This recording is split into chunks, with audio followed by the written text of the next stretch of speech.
Able to do was I traded like one dude my working board for his XR and $500 to like make the difference, and Yeah. yeah, like that. But I didn't want to. I'm trying to like be on really good terms with One Wheel and like not upset them and not talk too much about like the used marketplace. And yeah, I definitely have a lot of boards. I also have a One Wheel Plus that I bought on next door from this rich gated community for $75 with like 100 miles, which was really cool. And then Yeah. and then I had another board, a GT that was like my pimped out Tech Rails build with the billet hub and the 357s, which I would never sell or trade. But I sent that out to a friend to borrow, because I'm not going to be riding it, and I have two GTSs now, or is the idea. Yeah. And then in that same vein, I was thinking like, so that was to this dude. Do you know Fluid Theory? Do you know that brand? Yeah. So yeah, this dude Andrew, who's super nice, and same thing. He kind of like he watched all of my episodes, and it was like he knew me, and we had this long conversation, and now we're like friends. And I let him borrow my board. And then I was thinking about you guys. I'm watching your Instagram stuff, and how Holly's having to borrow these boards. And I wanted to really seal the deal on this friendship. I was going to offer to let her borrow this pint that I have. I just bought a brand new pint on Marketplace for $400, and it came with a brand new uninstalled JB battery and with the chip. And I was thinking, I bought it for my son, right, who's 2.5, but he's not going to be able to really ride until he is can really follow instructions, like another 2 years or something, at least. So I was thinking, if that would help your family, so you could all ride together, I will, send you guys out this board to borrow, not to like, I would want it back in a couple years or whatever, but. Yeah, I got you. Okay, and you're super generous, bro. That's super kind. You keep the board. I bet you your son will hop on there sooner than you think about it. We've had all of our riders riding at about that age, obviously in the grass and stuff. Well, no, he's good. I mean, his mom, my wife is not going to let him partake until he's at least 4. It would be my pleasure, because really it would be like you guys would be putting like maintenance miles on it. And I bought it only because it was this dude that was like, that he was moving out of town, and he knew that the trade-in was happening, and that pints were just really cheap. He had all this stuff that he bought for his girlfriend who like broke her wrist, and he was just trying to get. It was just a really good deal. I couldn't pass it up. And yeah, if it would help your family, or like if she likes the GT and there's another kid that wants the pint, or just if it would help upgrade somebody else and make it so that all 9 or 10 of you guys could be out there, then I would love to help out. Yeah, we could. Thank you, but I know what happens to boards when people ride them, and it would not be. It would not return unscuffed. No, I don't expect. You. I don't expect to be unscuffed. It would be fine, dude. I'm not like. I'm not that kind of guy that would be like I could just like look at it in the corner of my room for the next 2 years, or I could know that someone's having a lot of fun up with it, and it would help you guys out. It would be no sweat off my back. I'd make you pay for like shipping. Shipping might be like $70 or $80 or something. I bet you it's over 100. No, actually, enough boards, it's over 100. No, from North Carolina to California, it's $80 for the GT, and the pint is only like 25 pounds or something. So I think it's probably like a little less, like $60 or something. Well, thank you. If I'm putting you on the spot and you don't want to say yes right now, then that's totally fine. But you have my number, and talk to Holly about it, and I would love to help out your family in that way. Yeah, that's great. Thank you. Very, very kind. Somehow, like, again, somebody asked, I read a Reddit comment that I probably should have never read, but they are like, Scot Mendenhall. Somebody's asking, who's Scot Mendenhall? And, everybody shared their wonderful opinions about me. And one response was, I don't know, he's a really wealthy, independent, wealthy guy. And it's like, that is so far from the truth. We do what we do because we love people. And people are like, well, you have so many one wheels, and it's like, well, because of what we do, people are like what you just did. Right. Interesting time going, man. Your goal is to get everybody on a one wheel. How can we help? Oh, we just bought our new board. We'll give you this board, or whatever. It's been a series of those stories where we've just been very fortunate. People shared what they've got with our family. And that story doesn't get shared all the time because I can't start every video with this board was given to us by this person. No, and this I don't. because it's too long and gets boring. I'm glad you brought that up too, because it's something that I've been struggling with a lot lately. Is haters like on Reddit or Facebook. Basically, like, so this week I posted that video I did with Jack, and I was like super proud of it. And and even though it wasn't like perfect or whatever, it was just with all of these videos, like, it's a part of me that I'm being vulnerable online, and I'm doing this edit, and it's like a thing. It's hard. It's a hard thing to do. I'm putting a piece of myself out there, and then people comment like just really mean shit. Like I'll wake up in the morning and I'll see like the notifications, and it's just people being like, "You suck. Your music sucks. Selfie sticks are for losers. Distorting reality with the fisheye lens makes me nauseous." and all the haters. And I've been trying to like, I've been dealing with it in different ways. Oops, did I drop my phone? Do you hear me? I hear. Oh, yeah, I hear you. You can hear me. Okay, cool. I was like, oh shit, where's my phone? It was in my pocket. But I'm glad you can still hear me. So yeah, the haters, like, I'm trying. I know that like not everybody is gonna like you, and I don't want everyone to love me, or whatever. And I'm gonna have different opinions from people, and I just don't. I'm not the kind of person who sees something that someone worked on, someone like did some art, and then gonna say like this sucks. I would just like keep scrolling if I didn't like it.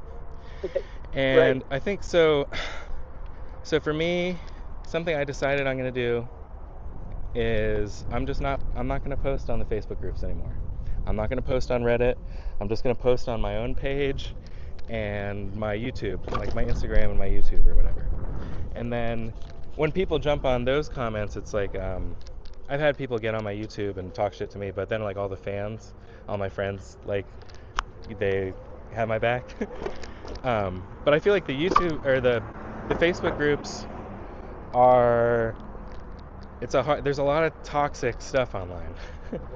And I hear you, or I've heard you in the podcast say before, like, oh, and so is calling me an FM fanboy or whatever. And I am also, I feel like I agree, if you didn't know this already, I agree with pretty much everything you were saying or have said publicly about Future Motion. And yeah, so combating those people, and in a way, like, I started just blocking some of them. So like that way, like if they can't see me, or I can't see their comments, then I'm just like, then it's a less toxic place for me. But there is like this desire to like share what, I did, but basically I think I can get enough out of life from just sharing it on my own pages. I don't need to go, like, Reddit was, at first I got like some good response, but there's the meanest people are on there too, because it's like almost like a competition of who can be the biggest bully, and like who can say the meanest thing, when there's that much like anonymity behind it, when you don't even have, when your username is just like whatever you make up. And maybe less so on Facebook, because it's like there's real people behind it. But yeah, I guess I'm just curious if you have any advice for how to deal with the haters, or how to not let it affect you, because I definitely I wish it didn't, but when people are mean to me, it makes me feel bad. I can't, it's something I'm working on. Yeah, I mean, people are always going to share their opinion. Shoot, what I do for a living, I'm a pastor. People hate me just because I talk about Jesus. Really? And so I'm pretty used to people getting pretty offended by me, because I've been a follower of Jesus my entire life. So that turns people off. People will listen to this if this makes it into your final edit, right? and somebody will make a decision about me just because of that. Like, I oh, don't think so. you're a certain person, which is not Well, that's true. that's not the kind of people that I have following me, I think. And I know like No, but a lot of this, like there are certain rules of social media. For example, like you can't talk about religion, or like you do, but like you look in the one wheel scene, and there's people aren't talking about politics. People aren't you're not supposed to talk about what's on the news, and you're not supposed to talk about like race and religion. But my thing, like I'm real, and I consider myself like an activist, and with the religion stuff, like I think everybody has the right to do whatever they want, and especially like with there's a connection when I was talking to you about earlier with one wheel and Christianity. I feel like, or just religion and God, and I feel like yeah when I'm like in the zone. But there's also like Tyler James when he won Race for the Rail. He said like before he won, he was like, if I win this, it's because of God. Like he's just putting his faith in something outside of himself, and then he wins, right? And then he's like, God knew. And there's a couple, and then so like, and then also the Arkansas, these Passion of the Christ trails. That's like, that's a Christ is in the name, right? And it's like the most amazing one-wheel trails in the world. So I feel like there's definitely a connection between it. It definitely like taps into some kind of spiritual thing with people. And in one wheeling, that's like when Tyler James said that, I imagine he probably got some hate for that, right? Or there's people like, oh, what the hell, he said thank you Jesus, or the same issues you have. Yeah. But I feel like that's so much cooler. I feel like that's so much cooler than these people with the huge egos that are like, I'm gonna win, I'm so confident, like I know. Like, no offense against like Neil Bennett, who I love, right? But he went on your podcast and he was like, oh yeah, I'm gonna win because I'm better than everybody and I'm faster and I've been training really hard. But he didn't end up doing that well. And Tyler James is just super chill, puts his faith in God, yeah, I don't remember that with Neil Bennett. He's a pretty chill guy. So it might be somebody else you're talking about. No, it was on your podcast for sure. He was talking about this is like last year. When you had him on before Race for the Rail. Have him on to your thing. You'll see Neil Bennett's a pretty chill guy. Invite him. He'll talk. He loves the community. No, I wasn't saying that. Right. I hope you don't think I wasn't saying that in any way to knock him. Just as an example of the egos in the race world and how Tyler James had none of that and he won. And I think it helped him. Is my point. I love Neil Bennett and I do talk to him. He helps me out a lot. I message like him and Austin if I have like an issue with my board or it's doing something weird. I'll like ask them about it. And I love those guys. I wasn't saying that to say anything negative. It's just that I mean in any sport there's that that competitive, I'm the best, attitude. And but remember, but you gotta remember, I said earlier why I wouldn't do a team because I want to win. There's some of that in me. I love to win. Yeah. I want to win. I train to win in whatever I'm doing, but it doesn't trump people, right? People are the thing. Like, I love people. I've not gotten the chance to ride with you or anything, but the reason I said yes to hanging with you is I just love people. I just want to hang out with you and get to know you. But at the end of the day, if you and I were to line up to race, I'm your competition. Yeah, you want to win. And I've had that. I had that too when I first started. So after Oak City, I mean, I'd never been competitive, had a competitive edge, but then racing one wheel like put that in me, and I was taking myself super seriously, training super hard, and then I did pretty well. And this is also why I mentioned the race team thing to you. If you want to win, like I might win. I did pretty good. I qualified 4th.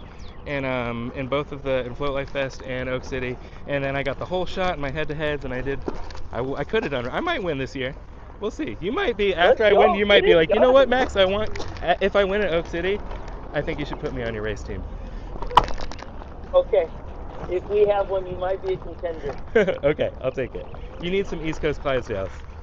I've been trying to. Yeah. I want a jersey that's not. I want someone to give me a jersey this year. We'll see. But yeah, I think it is. I hear you on all that. So let me go back to. I want to say for you, you're saying, I left Facebook, I'm not posting there. Man, I get it, those are cesspools at times and things, but don't let the negativity steer you from your goals. Keep posting on there. And let the people's negative comments sit there. I tend to respond more to the negative comments than the positive. So those people are like, oh, wait, he's listening, he's reading it. People make fun of my kids for their names. All kinds of stuff, and it's like, no, I read them. And I hope you don't. Let me clarify too. I honestly think those are really badass names, and you're setting them. I wasn't like making fun of you at all when I said that. I was just genuinely curious about your life. Also, yeah, No. Yeah. I didn't take that from you at all. Okay, Bro, everything's chill and good, man. Okay.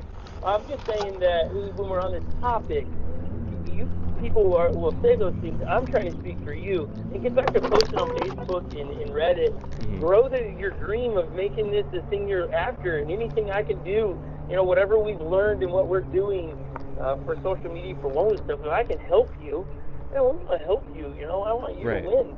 I think that's like a good way to grow it, I guess. But I guess that's not really my goal in this. Like, I know, like, it's gonna be cool. Something I was thinking about earlier, like, you have like a bunch of followers, people that love you and watch like all of your stuff, and some of those people are gonna be watching this that never would have watched me otherwise. And sometimes, like, with like the music and stuff, like, I'm playing my friends' band's music, and then they have their pages, and then those fans then find me like via that way. But really, like, I don't, that's not the goal. This isn't like about followers or anything. Like, really, for me, the reason why I feel like it's not, like, I'm not going to post on Facebook or whatever, is because it's just the risk, I guess, of feeling bad over it. Like, I'm not getting anything positive from sharing to those places. And, like, even, so, like, right now I don't have a lot of followers, which is not, like, it's cool to me to have, like, even if there's like 10 people that watch this, like, that's cool to me. Like, I like that. And I have like neighbors, like, here, let me shout out my neighbor Sean, who has who's been watching like every episode, and he walks his really cute dog Ziggy, and he like sends me pictures of him watching the show with like his friends that are like from out of town, and like sharing it like that. And like, getting the positive response from that is enough for me. I feel like. Yeah, and when we started it with 0 on YouTube, and so it's taken a long time for us to get whatever we're at now. How long have you been doing it? Instagram. It's taken us a long time to do it, and we share the same idea. And if it puts a smile on somebody's face, that's why I'm doing it, is to give people an escape from the mundane parts of life, right? The scary things in life. Hopefully they watch something we do and they just chuckle. Right. Either And it's at me an or with escape. It's an escape for you too, to kind of like do. Or for me, like, this is like, I'm a new dad, right? But I also like don't want to lose my identity into like one thing, and I have like a lot of. Oops! I almost ran over that lizard. But I have like a lot of different interests, and yeah, just trying to like not lose myself in that.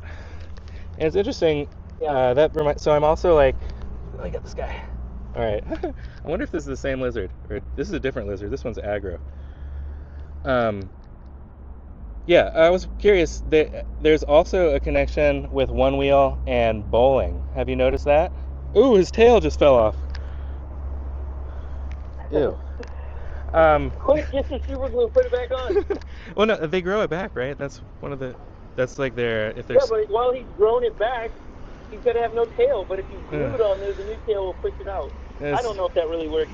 It probably would. I'm mean, not gonna try it, but no, I should have. Yeah, I could. Yeah.